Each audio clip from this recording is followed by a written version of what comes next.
বন্ধুরা দেখুন মশলা দেওয়ার পর ফুটতে শুরু করেছে। এরপর কালারের জন্য দিয়ে দিচ্ছি কাশ্মীরি লাল লঙ্কার গুঁড়ো। এদিকে দুধমাটা একটা কালার হয় আর সাথে ব্যালেন্স আনার জন্য দিয়ে দিচ্ছি কিছুটা চিনি।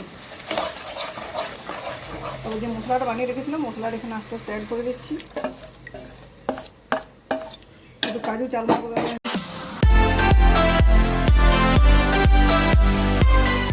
নমস্কার বন্ধুরা, আমার চ্যানেলে আপনাদের সবাইকে স্বাগত জানাচ্ছি। আজকে সম্পূর্ণ একটা নিরামিষ রেসিপির সাথে। বন্ধুরা, আমরা সকলে পনির খাই, পনির সকলের পছন্দের রেসিপি, কিন্তু নিরামিষ পনির বানালে এত সুন্দর রান্না হয় তা জানতে হলে ভিডিওটি প্রথম থেকে শেষ পর্যন্ত দেখার অনুরোধ রইল। বন্ধুরা, আমি আজ বানাবো দই পনির। দই পনির বানানোর জন্য দেখুন এখানে 500 গ্রাম পনির নিয়েছি।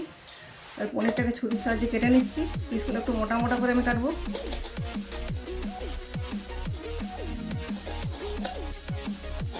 দেখুন একটু বড় বড় রাখছি পিসটা।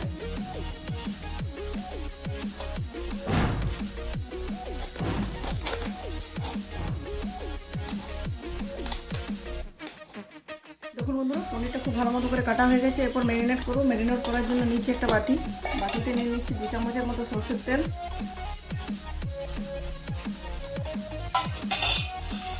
এখানে দিয়ে দিচ্ছি একটু পাতিলেবুর রস,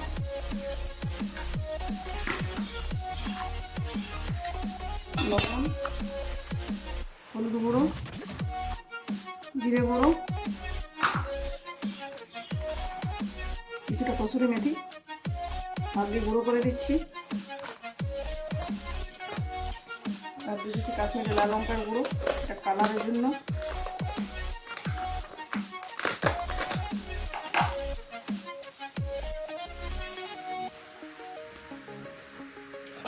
সবটা চামচ দিয়ে একটু ভালো মতো করে মিক্স করে নিচ্ছি।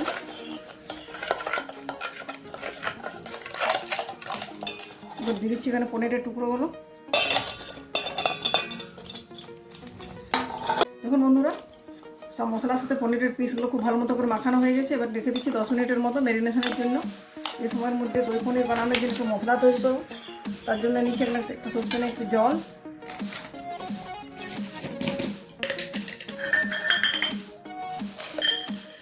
বাটিতে নিচ্ছি হাফ বাটি চালমগজ, কতটা পরিমাণে কাজু এখানে ব্যবহার করছি। তারপর এগুলো 4-5 মিনিট ধরে খুব ভালো মতো করে ফুটিয়ে নেব।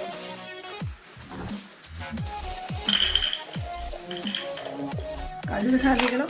চলুন বন্ধুরা, এটা 4-5 মিনিট ধরে খুব ভালো মতো করে ফুটিয়ে নিই। তারপর ঠান্ডা করে নিয়ে একটা মিহি পেস্ট বানিয়ে নেব। পনিরের সাথে আমি একটু জিরা রাইস বানাবো, এই জন্য ভাতটা আগে থেকে করে নিচ্ছি। ভাতটা একটা ছাঁকনির সাহায্যে ছেঁকে নিচ্ছি।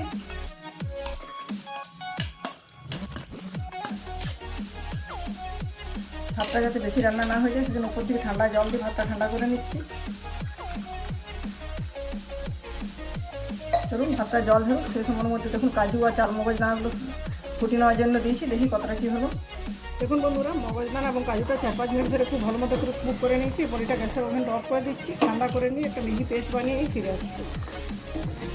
দেখুন বন্ধুরা, মগজ দানা কাজু পেস্ট হয়ে গেছে। একটা বাটিতে ঢেলে নিচ্ছি। আমি এই দুটো জিনিসে হাফ পরিমাণে ব্যবহার করেছি। আপনার বাড়িতে যদি মগজ দানা না থাকে সেক্ষেত্রে আপনি পুরোটাই কাজু ব্যবহার করতে পারেন।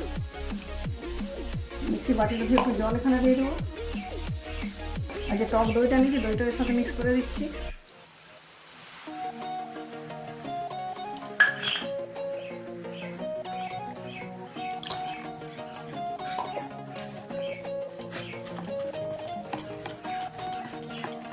দেখুন বন্ধুরা, আমার দই পনিরের যে মেন উপকরণ মশলা সব তৈরি হয়ে গেছে।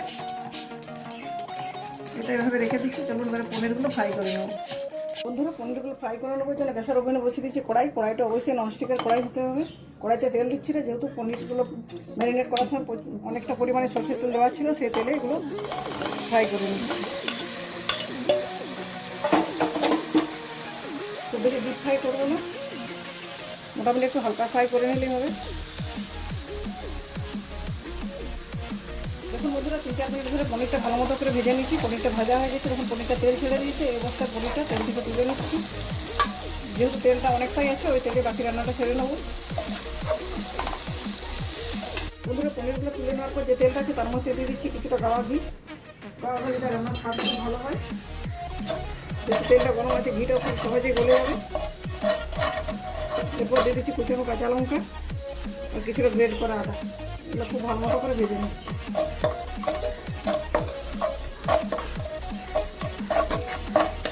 বন্ধুরা আদা কাঁচা লঙ্কা খুব ভালো মতো ভাজা হয়ে গেছে। এরপর দিয়ে দিচ্ছি দুটো ফাটিয়ে রাখা এলাচ।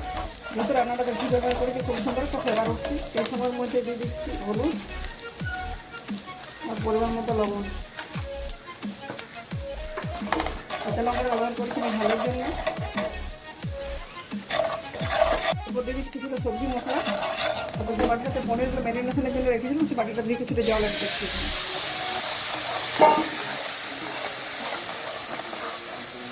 দেখুন মশলাটা দেওয়ার পর ফুটতে শুরু করেছে। এরপর কালারের জন্য দিয়ে দিচ্ছি কাশ্মীরি লাল লঙ্কার গুঁড়ো। যদি দুধমাটা একটা কালার হয় আর সাদে ব্যালেন্স আনার জন্য দিয়ে দিচ্ছি কিছুটা চিনি। তারপর যে মশলাটা বানিয়ে রেখেছিলাম মশলাটা এখানে আস্তে আস্তে অ্যাড করে দিচ্ছি। একটু কাজু চালমগজ মেশানো আছে আর তার সাথে আছে দই। এবং এই পর্যায়ে গ্যাসের ফ্লেমটা একদম লোতে দিয়ে দিচ্ছি। ঢেকে দিচ্ছি 5 মিনিটের মতো। ফিরে আসছি 5 মিনিট পর। বন্ধুরা ফিরে এলাম 5 মিনিট পর। 5 মিনিট সময়ের মধ্যে গ্রেভিটা আমার ঘন হয়ে গেছে। তখন দুর্দান্ত একটা কালার এসেছে। এরপর এখানে এড করে দিচ্ছি ভেজে রাখা পনিরের টুকরো। খুব ভালো করে মিক্স করে নিচ্ছি। তারপর একদম সিমে দিয়ে দিচ্ছি 2 মিনিটের মতো। 2 মিনিট সিমে এগুলো রান্না হয়ে যায়। তারপরে অন্য পাত্রে ট্রান্সফার করে নেব। দেখুন বন্ধুরা ফিরে এলাম 2 মিনিট পর। দেখুন আরও 2 মিনিট রান্না করার পর কি সুন্দর কালারটা হয়েছে। এরপরে কিছুটা কসুরি মেথি এখানে দিচ্ছি, হাতে রগড়ে দিয়ে দিলাম। আর দিচ্ছি কিছুটা জায়ফলের গুঁড়ো, যেটা রান্নার উপরে সুস্বাদু করবে, রান্নাটা করে সুগন্ধি করে তুলবে। এই পর্যায়ে গ্যাসের ফ্লেমটা অফ করে ঢেকে রেখে দিচ্ছি। তারপরে অন্য পাত্রে ট্রান্সফার করে নেব। বন্ধুরা পনির রান্নাটা আমার কমপ্লিট হয়ে গেছে। এরপর বানাবো জিরা রাইস। সেজন্য কড়াইতে দিয়ে দিচ্ছি গাওয়া ঘি। গাওয়া ঘি থেকে জিরা রাইস খুব সুস্বাদু হয়। আপনি চাইলে দিয়ে দিচ্ছি জিরে, জিরা রাইস। জিরাটা মেন উপকরণ। দুটো শুকনো লঙ্কা। আমি এখানে কারি পাতা ব্যবহার করছি, আপনি চাইলে তেজপাতা ব্যবহার করতে পারেন।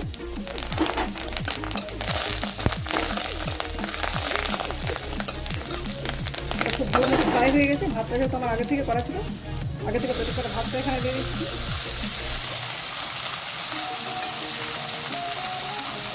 ভাতটা আপনার মনে হয় যদি শক্ত হয়ে গেছে সেক্ষেত্রে আপনি কিছুটা জল দিয়ে দিতে পারেন, একটু লবণ। খুব ভালো মতো করে মিক্স করে নেব। দিচ্ছি দুটো চেরা কাঁচা লঙ্কা। তো দেখুন বন্ধুরা কত সহজে আমার জিরা রাইস তৈরি হয়ে যাবে। বন্ধুরা দেখুন জিরা রাইস আমার বানানো হয়ে গেছে। থালা নিয়ে তাহলে সার্ভ করে নিচ্ছি জিরা রাইস। আমি নিরামিষ পনির রান্নার সাথে জিরা রাইস বানিয়েছি। আপনি চাইলে ভেজ পোলাও বা নর্মাল পোলাও বানাতে পারেন। আমি স্ট্যান্ডিং পজিশনে রেখে দিয়েছিলাম পনিরটা। খুব ভালো মতো করে মিক্স করে নিচ্ছি। এর উপরে ফলের গুঁড়ো আর মেথির পাতা দেওয়া ছিল। খুব ভালো মতো মিক্স করে নিলাম। তো জিরা রাইসের সাথে সার্ভ করছি। দেখুন কি দুর্দান্ত লাগছে দেখতে। বন্ধুরা নিরামিষ পনির রান্নাও যে এত সুন্দর হয়, ভিডিওটি প্রথম থেকে শেষ পর্যন্ত না দেখলে বুঝতে পারবেন না। ভিডিওটি যদি ভালো লাগে অবশ্যই বাড়িতে একবার বানাবেন, কমেন্ট করে জানাবেন কীরকম লাগলো। ভালো লাগলে লাইক করবেন, পরিচিত বন্ধুদের মধ্যে যতটা পারেন শেয়ার করবেন। চ্যানেলটি যদি নতুন বন্ধু হয়ে থাকেন, চ্যানেলটি সাবস্ক্রাইব করে না থাকেন অবশ্যই চ্যানেলটি সাবস্ক্রাইব করে পাশে থাকা বেল বাটন অন করে দেবেন। কারণ আমি যত সব ভিডিও বানাবো তার আপডেটগুলো সর্বপ্রথম আপনাদের কাছে গিয়ে পৌঁছবে। তো বন্ধুরা এভাবে আমার পাশে থাকুন, আমাকে এগিয়ে যেতে সাহায্য করুন। আজকের মতো এ পর্যন্ত। পরের দিন ফিরে আসবো নতুন কোনো রেসিপির সাথে। ধন্যবাদ।